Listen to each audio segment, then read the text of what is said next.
Hi friends, ఈరోజు అయితే ఇగో రొయ్యలు 2 కిలోల పచ్చడి ఇక్కడ వాళ్ళు కావాలని అడిగారు. నన్ను అడిగిన కానీ రొయ్యలు అయితే దొరకలేదు ఫ్రెండ్స్. కిలో తీసుకొచ్చాడు బాబు, హాఫ్ కేజీ అయినాయి.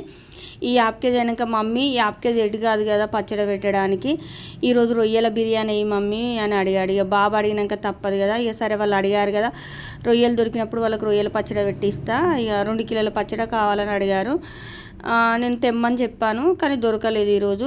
ఇగో కిలో తీసుకుంటే హాఫ్ కేజీ అయితే అయినాయి. ఇవైతే రొయ్యల పచ్చడి అయితే ఫస్ట్ టైం ఈరోజు రొయ్యల బిర్యానీ వేయడం. నేను ఫుల్ వీడియోని అయితే రొయ్యల బిర్యానీ పెడతా. మీ సండే స్పెషల్ మీరు ఏం చేసుకున్నారో కామెంట్ చేయండి.